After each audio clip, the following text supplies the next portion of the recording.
You're watching Euronews now. These are Wednesday's top stories. Tens of thousands of residents remain trapped in Mariupol as Ukrainian forces continue to fight off Moscow's efforts to occupy the battered port city. As the war rages on in Ukraine, disruption to food production and exports has caused prices to soar, exacerbating fears that millions could be left hungry. And in tennis, women's world #1 Ash Barty shocks the world by announcing her retirement.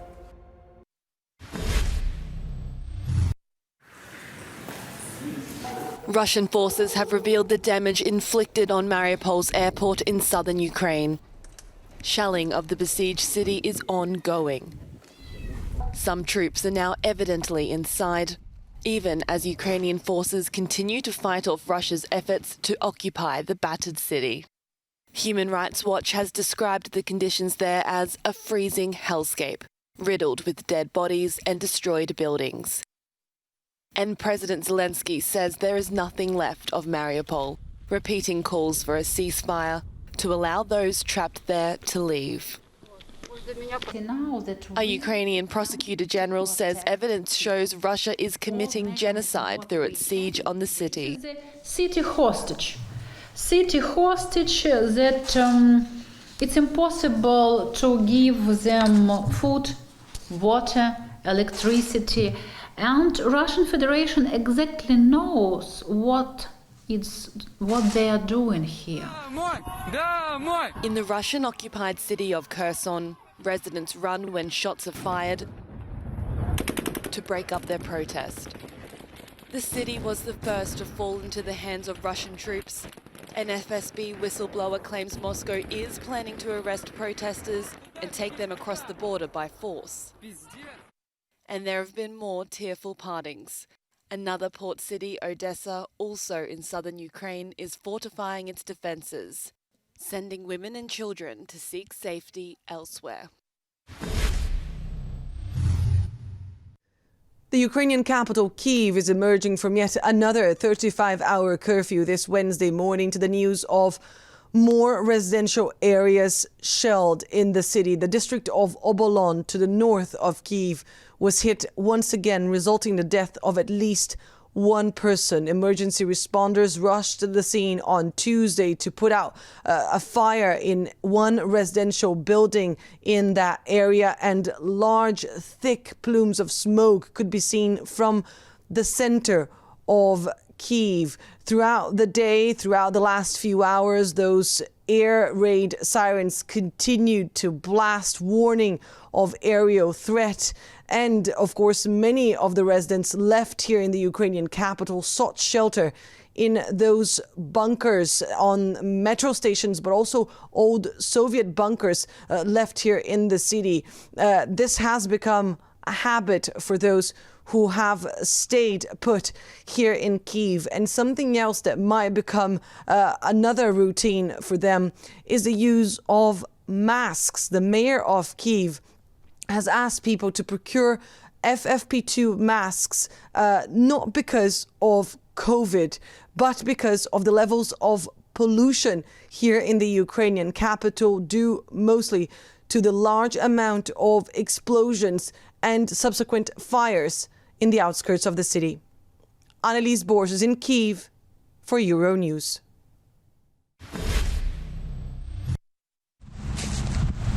The world is facing an impending food crisis, with soaring prices and millions in danger of severe hunger as Russia's invasion threatens supplies of key staple crops.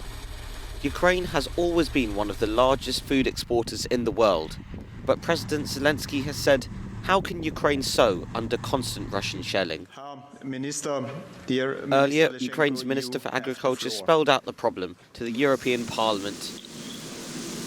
The main channel for the delivery of harvest and grain were our seaports. At present, they are either partially destroyed. Just a couple hours ago, Nikolaev grain port were destroyed by Russian bombs. We had a huge storage equipment there, everything were destroyed. Wheat prices have hit record highs in recent days, as have the prices for rapeseed and sunflower oil. At least 50 countries depend on Russia and Ukraine for 30% or more of their wheat supply. Worryingly, many developing countries in North Africa, Asia and the Near East are the most reliant on these supplies. Poor countries, like here in Yemen, are bearing the brunt of the price increases. Many were already struggling financially, with some facing debt crises amid the pandemic. The conflict in Ukraine, the coronavirus and climate change are all contributing to a major food crisis for those least able to cope.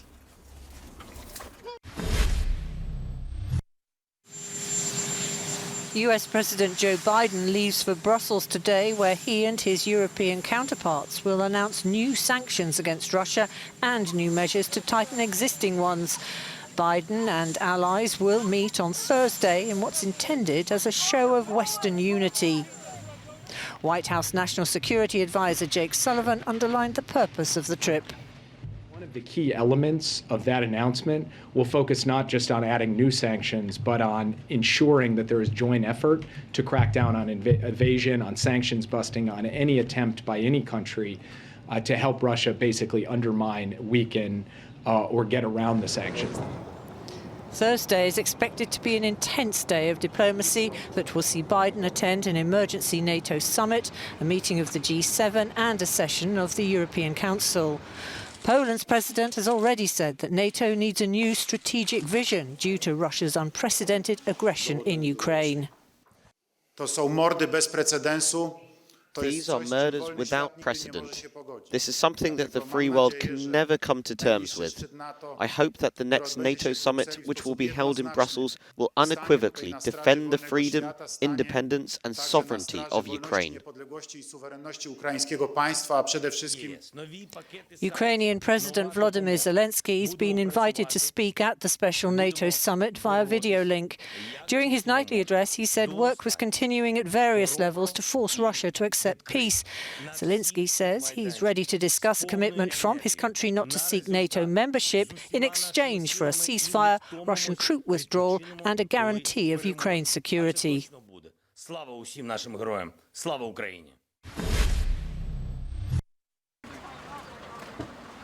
These children are some of the most vulnerable Ukrainian refugees to have fled the war. Each one is battling their own cancer diagnosis. This Nancy hospital in France's northeast has welcomed 4 patients, the youngest only 4 years old. Happy that my daughter is going to be treated here because in Ukraine at the moment, there's no place where you can get treatment. It feels a world away from their home country, where at least 150 hospitals have been destroyed. Cancer is the leading cause of disease in children over 1 year old. It's an extremely serious disease, and for these children who suffer both from the war and their treatment, it's very important for us to take care of them. Around 1,500 children are being treated for cancer in Ukraine, but they're not the only ones needing treatment. Other sick children will be welcomed to France in the coming weeks.